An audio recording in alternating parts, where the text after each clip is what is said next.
Most people look at the White House and see an old mansion, a familiar symbol, a building that seems like it has been standing there, unchanged, since the beginning of the country. But that is not really true. The White House we see today is not the same house that was built in 1792, not even close. It has burned until almost nothing was left but cracked stone walls. It was once declared too dangerous for the president to live in. At one point, bulldozers were driving through rooms that had hosted presidents, diplomats, and world leaders. And the strangest part may be what we cannot see. Some of the most important spaces are not above ground at all. They are buried underneath the lawns, hallways, and famous white walls. From the outside, the White House looks old and untouched. Inside, it has been rebuilt, reinforced, emptied, and brought back to life more than once. So how much of the original White House is actually still there? And how many times has America really rebuilt its most famous house? To understand the White House, you have to go back to the very beginning. Long before it became the most recognized house in America, this place was mostly swamp and mud. George Washington chose this location because he believed the nation's capital belonged here, even when almost nobody else could see the vision. In October 1792, construction finally began. There were no cranes, no heavy equipment, and no modern machines. Every shovel of dirt was moved by hand. Every stone had to be hauled into place through pure hard work. James Hoban won the design competition, and his plans became the foundation of what the White House would eventually become. Even the cornerstone carries a mystery. It was placed during a private ceremony, and no one knows its exact location today. What many people never learn is who actually built this house. It wasn't the work of one famous architect. It took enslaved workers, local craftsmen, immigrants, and skilled laborers from different backgrounds, all working together to raise the country's future home for its presidents. The builders used sandstone from Aquia Creek. It was soft enough to carve beautiful details, but incredibly heavy to transport. Skilled stonemasons from Scotland carved the decorative designs by hand, one piece at a time. To make the mortar, workers burned oyster shells to produce lime. It was slow, exhausting work. Inside, most of the structure was built with wood. It looked impressive, but it also created a serious fire risk that would come back to haunt the building years later. Workers even poured molten lead over parts of the roof to keep rainwater out, even though the process was dangerous. Glass was another challenge. Most of it had to be shipped from Europe, and many panes broke before they ever reached Washington. When you look at the White House today, it's easy to admire its beauty. But the truth is, this place wasn't built by modern technology. It was built through human strength, long days of hard labor, dangerous conditions, and an incredible amount of patience. By November 1800, the White House was finally ready to welcome its first president, John Adams. But ready is a generous word. Out of 36 rooms, only about 6 could actually be used. The rest were still unfinished. The building was cold. The paint was barely dry. There was no running water, no electricity, and none of the everyday comforts we take for granted. It didn't feel like the home of a president. It felt more like a construction site that people had already moved into. Life inside was much harder than most people imagine. First Lady Abigail Adams even hung the family's laundry inside the East Room because it was one of the few large open spaces available. Meals were cooked over an open fire, and every bucket of water had to be carried in by hand. Nothing came easily. The outside wasn't painted white just to look elegant. Workers covered the porous sandstone with a thick coat of lime wash to protect it from weather and moisture. That simple decision eventually became one of the building's most recognizable features. When Thomas Jefferson became president, he started making the house more practical. He added side wings to store food, wine, and blocks of ice. The first indoor toilet was installed, making daily life a little easier. At the same time, the muddy land around the house slowly began to turn into proper gardens and landscaped grounds. By around 1810, the White House finally looked and functioned like the home it was always meant to be. But getting there took years of constant work, improvement, and patience. Looking back, It's a good reminder that even the most famous buildings in America didn't begin as perfect landmarks. They started as unfinished places, full of problems, built one step at a time until they became symbols recognized around the world. By August 1814, everything changed. British troops marched into Washington, and the White House became one of their biggest targets. But they didn't rush to burn it right away. They ate the president's dinner, drank his wine, and then set the entire building on fire. It wasn't just an attack on a house, it was meant to send a message to the whole country. The flames spread fast. Almost everything inside was made of wood, so the fire quickly took over. Rooms that had taken years to build disappeared in a matter of hours. The heat became so intense that even the thick stone walls began to crack. It wasn't just the furniture or decorations that were lost. The building itself was falling apart. Then something unexpected happened. A powerful storm swept through the city. The heavy rain helped put out much of the fire before the entire structure collapsed. It was an incredible twist of fate, but the damage had already been done. When the smoke finally cleared, almost nothing was left inside. The White House was reduced to a burned-out stone shell, blackened by smoke and scarred by the heat. Some people believed this was the end. They argued that the Capitol should be moved somewhere farther from the coast, where it would be safer from future attacks. But others saw it differently. If the young republic wanted to prove it could survive, then rebuilding the White House wasn't just an option. It was a statement. James Hoban, the same architect who designed the original building, was asked to return. His job wasn't simply to rebuild walls. He had to bring back one of the nation's most important symbols.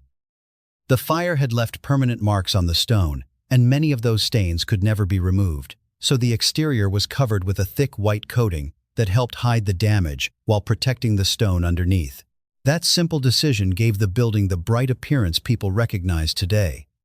The fire didn't only destroy a building, it tested the country's confidence. And rebuilding the White House became proof that some symbols are worth rebuilding, no matter how badly they've been broken. After the fire, the White House slowly came back to life.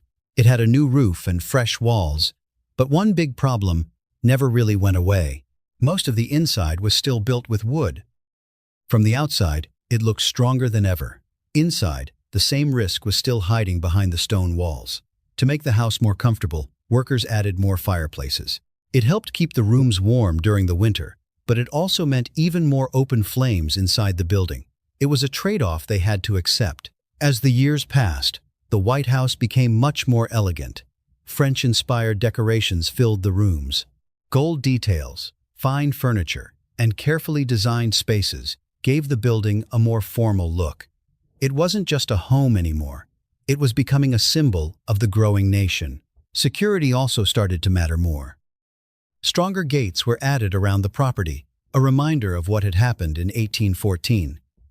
Inside the house, servant call bells made everyday life more efficient. One pull of a cord could bring help from another part of the building.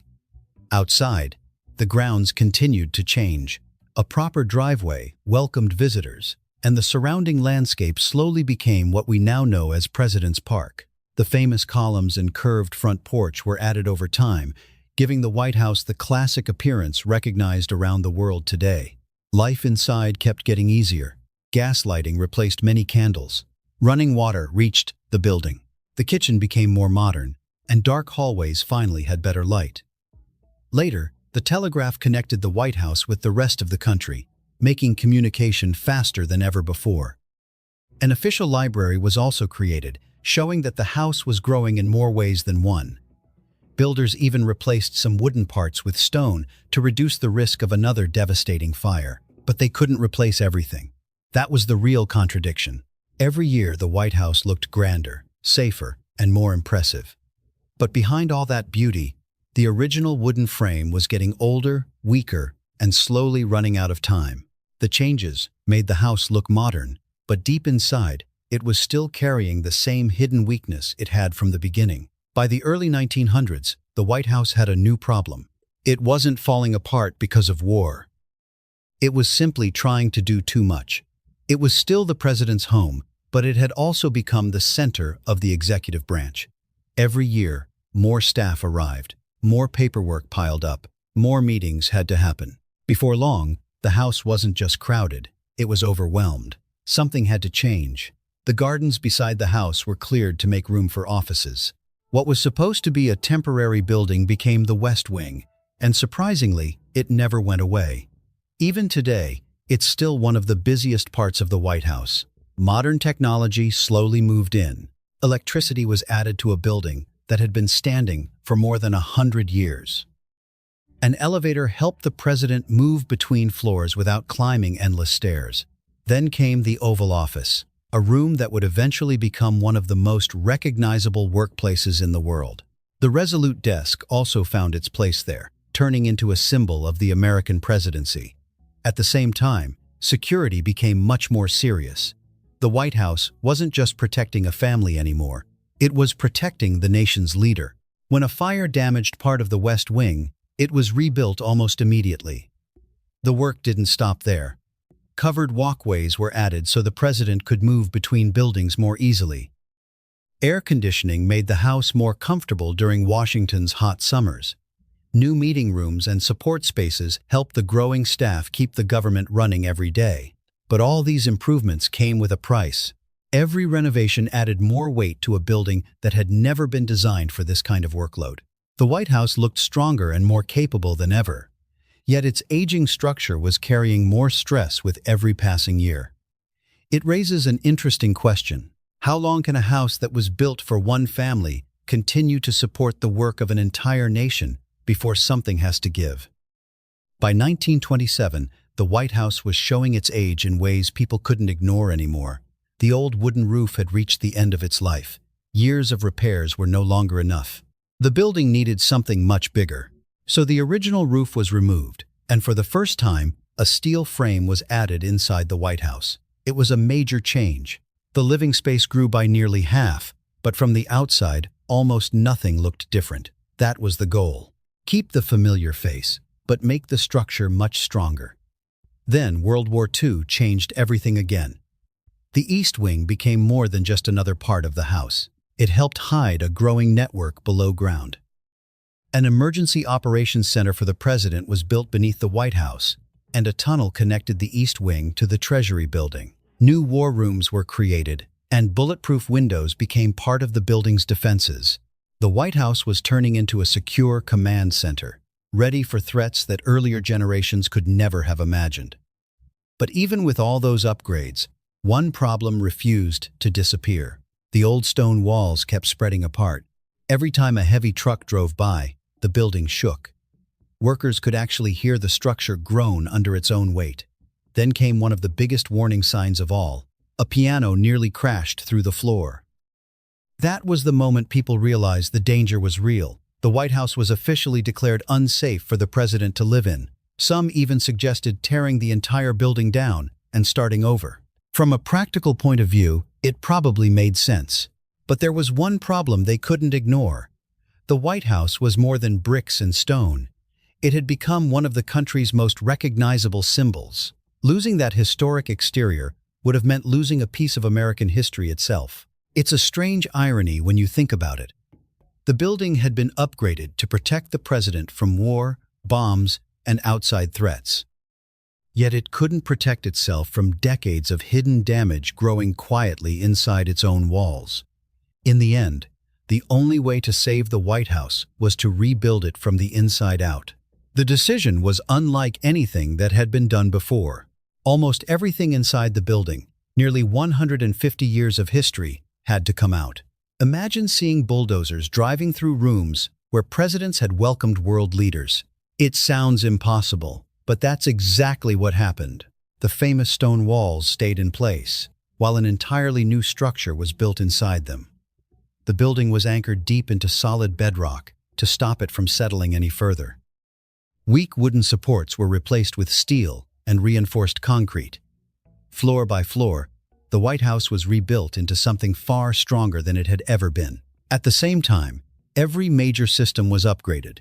New plumbing replaced outdated pipes, electrical wiring was modernized, air conditioning finally made the building comfortable year-round, and additional escape routes were built to improve safety. From the inside, it was becoming a completely different building. Once the work was finished, the historic exterior was carefully restored over its new structural frame. The familiar White House was back, but underneath, almost everything had changed. The Truman balcony sparked a lot of criticism when it was first added. Many people thought it ruined the building's appearance. Years later, it became one of the White House's most recognizable features. The reconstruction took about 4 years and cost around $6 million, according to the transcript. It was one of the biggest renovation projects in the building's history, and it gave the White House a new future. But the changes didn't stop there. Over time, the White House became much more than a president's home. It also became a museum, a modern command center, and a place where some of the country's most important decisions are made. The Situation Room, secure digital communications, stronger cybersecurity, and advanced security systems all became part of daily operations. Beneath the historic building, the underground spaces grew just as important as the rooms everyone sees on television. That's what makes the White House so fascinating to me. From the outside, it still looks like the same historic building people have admired for generations. But underneath that familiar face is an entirely different structure, rebuilt to survive the future while preserving the past. Looking back at this story, I think the White House survived for one simple reason. Not because it was perfect, and not because it never failed. It survived because every time it faced disaster, people chose to rebuild it instead of walking away. Today, it still looks like the White House people first recognized more than 2 centuries ago. But behind those familiar white walls is a completely different structure. Steel, reinforced concrete, underground tunnels, secure command centers, and modern technology all work together beneath a historic exterior. It has burned, been stripped to its shell, come close to collapse, and been brought back to life more than once. That's what makes this building so remarkable. It isn't just a piece of history. It's proof that some things stay important because people refuse to give up on them. If you enjoy discovering the incredible stories behind the world's most famous structures and the hidden engineering that keeps them standing, be sure to subscribe to The Disaster Beneath. There are many more stories waiting beneath the surface.